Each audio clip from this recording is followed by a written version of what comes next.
el Jesús histórico riguroso no tiene ningún interés, en absoluto.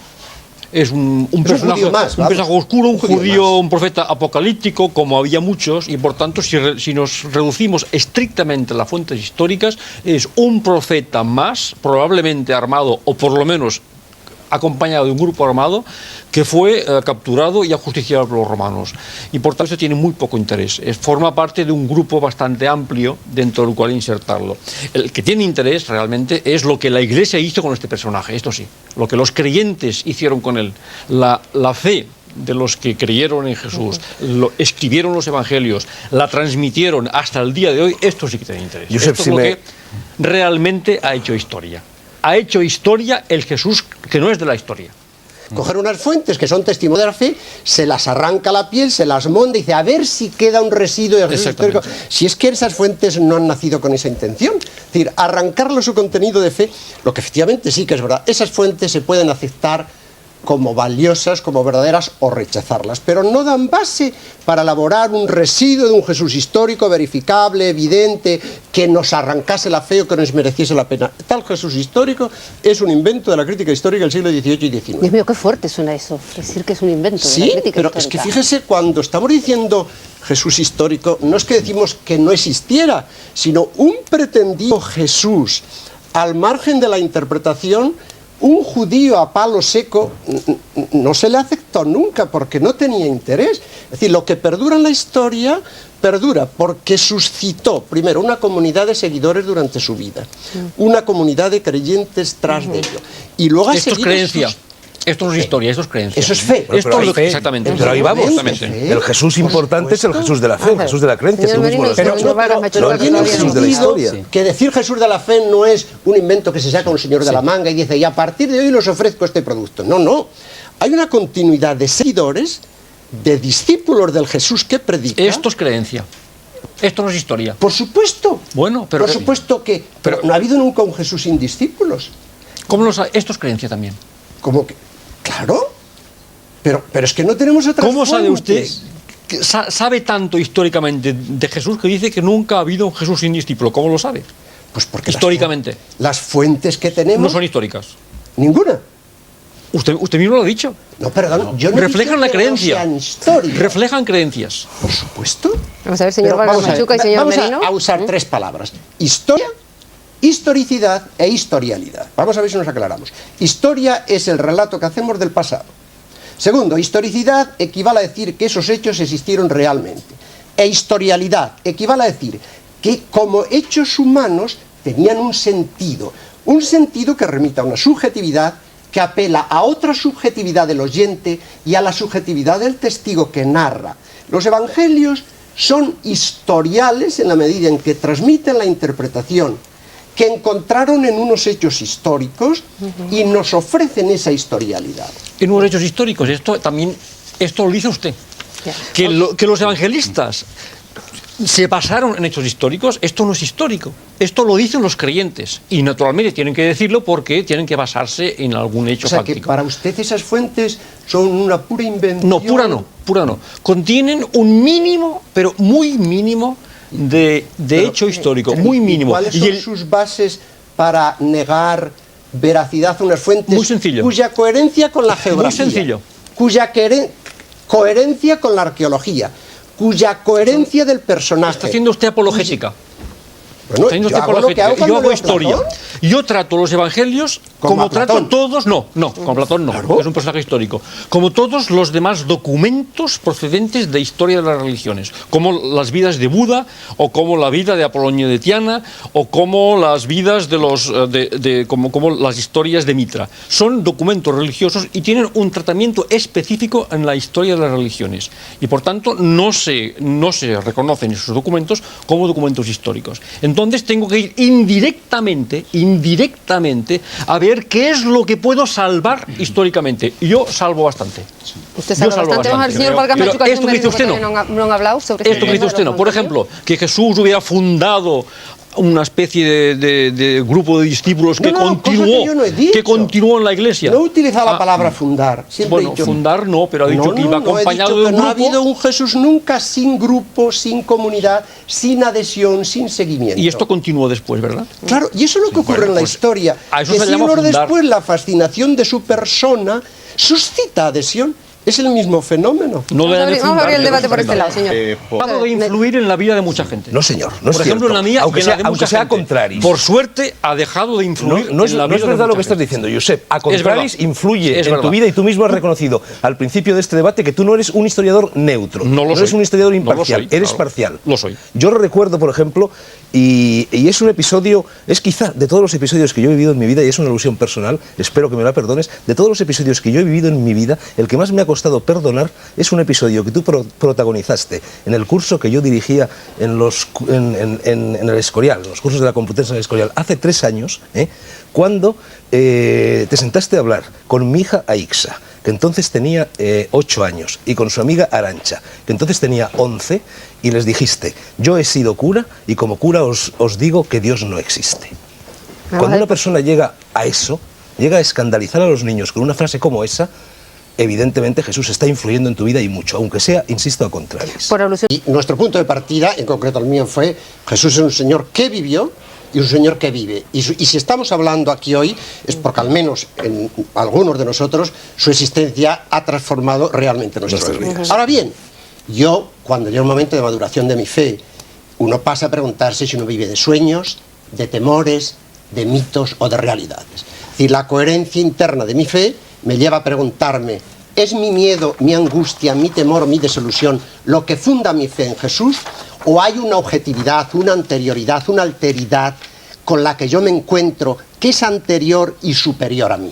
Entonces, desde el interés universal personal que la fe tiene para mí, me obliga, me lleva a buscar la objetividad, la anterioridad, el contenido objetivo, que en este caso es preguntarme por la presencia divina, por la dimensión trascendente, por el contenido de revelación y de gracia que yo me encuentro de parte de Dios en esa persona, y pensar que no me lo invento. Esa es la única cuestión. Eso lo podemos, yo creo, que asumir todos un poco, ¿no? Lo que puede haber de objetividad. Por su necesidad de objetividad. Esta línea de debate que esté abierto, yo lo hago. La sinagoga cristiana dices Que traes ahí fotocopiada, alevosamente. Alevosamente no, al contrario, caballerosamente.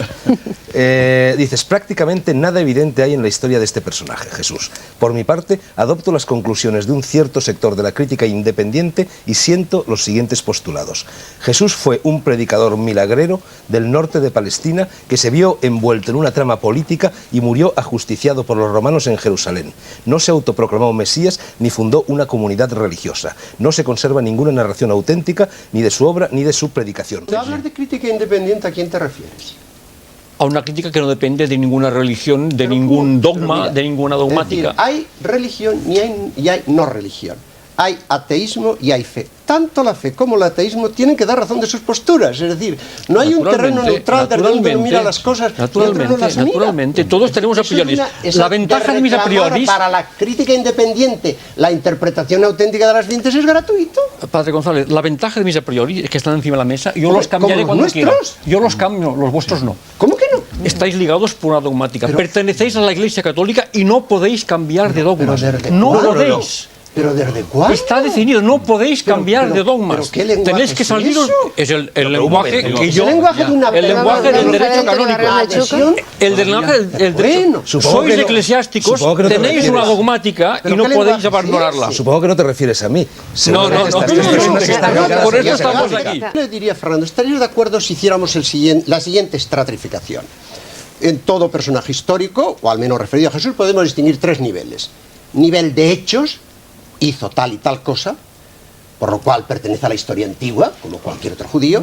Segundo, nivel de especial sentido de su existencia, por lo cual su humanidad fue especialmente relevante, y eso hace, por ejemplo, que Jaspers, en el libro anterior a su filosofía, hable de los hombres que han dado la talla de humanidad, y diga Buda, Confucio, Sócrates y Jesucristo. O sea, nivel de hechos, nivel de sentido. No lo entiendo. Segundo, tercer nivel. Hay un nivel donde los cristianos, por lo que nos parece huellas, signos de una densidad mayor, lo consideramos también como revelación. Entonces tenemos hecho, sentido, revelación. Para nosotros los 3 niveles están con esos, pero confesamos evidentemente que el tercero no se deduce necesariamente de los otros, que nosotros reconocemos que Jesús existió, que su existencia humanamente fue significante, y tercero, que en él Dios se nos revela y se nos da como en otros profetas, y además de una forma única y definitiva, por lo cual le llamamos el Hijo y le consideramos el centro de la historia. Esos 3 niveles para nosotros creyentes van unidos, pero comprendemos que son separables y que quien no tiene fe, y el tener fe o no tener fe no es un problema de historia científica, sino de dónde para Dios... usted la fe está en el tercer nivel, ¿verdad? Está en el tercer nivel en conexión coherente con los 2 primeros. Y los 2 primeros serían históricos, el primero y el segundo serían históricos. Bueno, el primero es... acépteme la diferencia. El primero sí, de acuerdo. El primero es histórico, el segundo es historial y el tercero es teológico. El segundo para mí es tan teológico y depende tanto de la creencia. Todo lo que sea sacar a Jesús de estos mínimos con los cuales estamos de acuerdo. Mínimos. No. O sea, yo de los varios mínimos que han mencionado no estoy de acuerdo por investigación histórica. Con algunos sí, con otros no.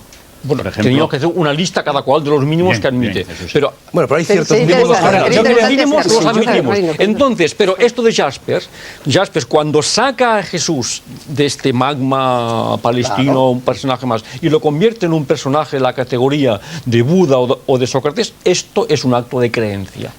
No hay la más mínima base estrictamente histórica para decir esto. ¿Y de Buda sí?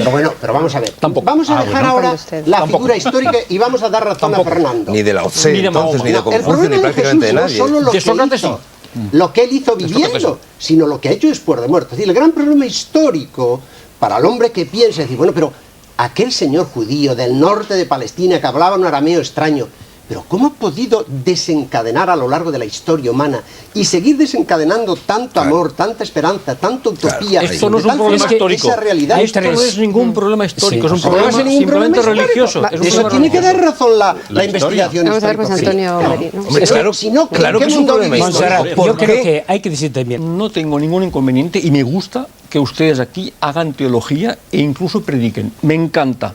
Lo que me cuesta aceptar en algunos de ustedes, en usted no porque ya lo conozco mucho, pero en ustedes es que me parece que son incapaces de diferenciar la fe de la historia y que mezclan continuamente los 2 temas cuando podrían ser legítimamente separados. Yo jamás les negaré que creer en el Cristo tal como ustedes creen en él sea razonable. Es perfectamente razonable. Nunca se lo negaré. La fe de ustedes es razonable. Ahora ustedes, progresando de los mínimos históricos, quieren hacer pasar por histórico cosas que no lo son.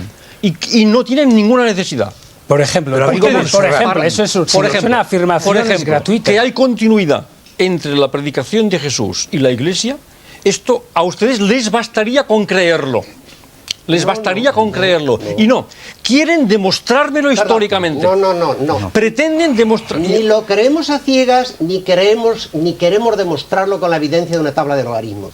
Mostramos que hay una coherencia que hace pensar que nuestra adhesión a la interpretación que los discípulos dan después de la resurrección tiene coherencia con la predicación de Jesús. No se deduce necesariamente. ¿Pero cómo la conocen la predicación de Jesús? Bueno, pues porque reconocemos credibilidad a unos documentos históricos que tienen todas las garantías que pedimos a cualquier otro texto de la historia. No. Dígame usted, por ejemplo... Ningún historiador da a estos documentos la credibilidad que da a los documentos de la historia. Son documentos examinados por la historia de las religiones. Son documentos como las vidas de Buda de la tradición Pali. Son documentos religiosos. Tú también haces afirmaciones. ¿En qué textos te basas entonces? Cuando tú dices, por ejemplo, que Jesús formaba parte de un grupo seguramente armado. ¿En qué te apoyas? ¿En que San Pedro desenvaina una espada en la escena del huerto de los olivos y corta una oreja? Todo eso es absolutamente... El grupo armado de judíos respecto de Roma es posterior a la muerte de Jesús. Todo lo que se ha dicho de los celotas no tiene realidad histórica. En el momento de la vida de Jesús ha vivido una convivencia pacífica entre judíos y romanos. El movimiento armado surge decenio y medio después de la muerte de Jesús. Ahora como filósofo más que como historiador veo que el hombre no puede pasar sin creencias y sin ideales.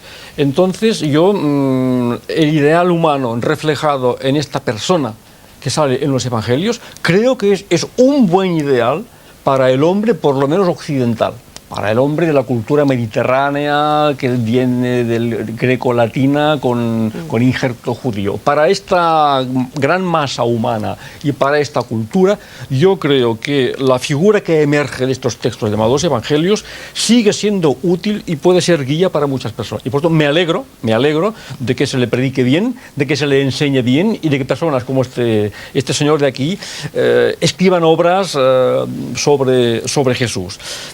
Dicho esto, que lo digo sinceramente, yo vuelvo ahora a ser historiador y sigo insistiendo en que en la mayoría de creyentes o de historiadores creyentes sigo viendo una mezcla total de sus creencias con los elementos pretendidamente históricos. Y voy a poner un ejemplo rapidísimo, que es uno que yo viví cuando estudiaba en la Gregoriana, ¿no? Pablo dice que fue a Jerusalén y encontró a Jaime, el hermano de Jesús. A mí intentaron demostrarme los jesuitas de la Gregoriana que este hermano era el primo. Demostrármelo históricamente, con todo lujo de citas desde Eurípides hasta lo que quieran, ¿no? Que este hermano no era hermano, sino que era primo. Bien, esto históricamente no tiene ningún sentido, porque si yo historiador encuentro en un texto pues que Adelfos, primo, hermano, hermano, pero es tan normal, todo dentro de la palabra Adelfos. No le gusta que sea hermano. No, lo que pasa es que él sabe por otras razones. Sigo. Él sabe por otras razones que no es el hermano verdadero, que es el primo, claro. Ahora, yo como historiador, ¿qué inconveniente tengo yo, historiador japonés, por ejemplo, cuando veo que Jesús tiene un hermano, en que Jesús tenga un hermano? ¿Es grave tener un hermano?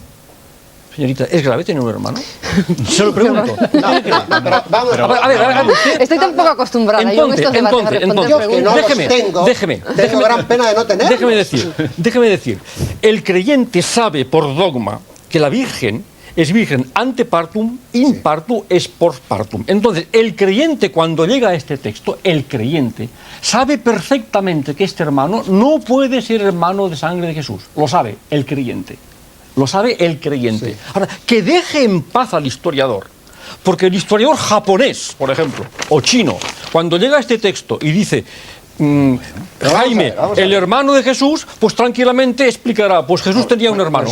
Vamos a abrir una ronda para que todos ustedes opinen sobre esta cuestión. Sí. Y el Liddell Scott, y dice, ¿qué palabra griega dice Adelfos? Y te coge el Walter Bauer y los 4 grandes diccionarios y dice, posibles significaciones de Adelfos. Sí. Hermano, primo, pariente, cercano. Entonces, buen profesor, si lo hizo bien, es decir, yo podría utilizar cualquiera de las 4 significaciones. Decir que es hermano, que es primo, que es pariente. Como yo sé por otro lado que hermano no es... ¿Por qué no? Pero yo lo sé por otro lado. Por lado de fe.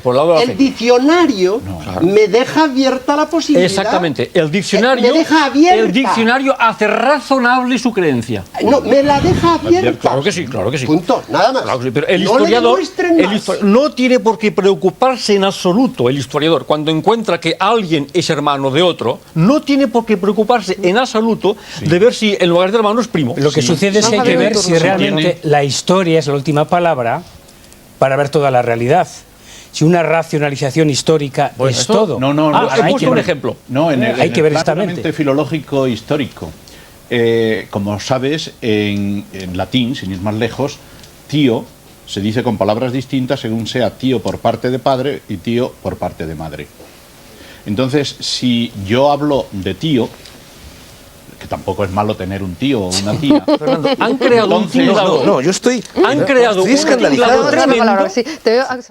A 1 millón de personas. Entonces vamos a ver. Y el cortas la reducción de tío, hermano, primo o concubino. Se puede tener admiración. Se puede tener adhesión intelectual a su doctrina.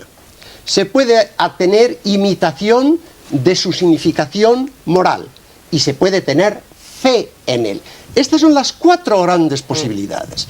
El creyente tiene fe en él, sigue su mensaje moral, cree en su doctrina y tiene admiración por la complejidad de su vida. Cuando usted preguntaba, señorita, el no creyente, evidentemente, yo le doy los textos y lee las bienaventuranzas, y eso es una figura histórica. Y si él me pregunta a mí, ¿y por qué tú no te conformas con admirar y con imitar y con aceptar su doctrina, porque creo haber recibido, por gracia de Dios, la capacidad de descubrir en esos signos que está Dios presente y me invita a adherirme a Él creyendo.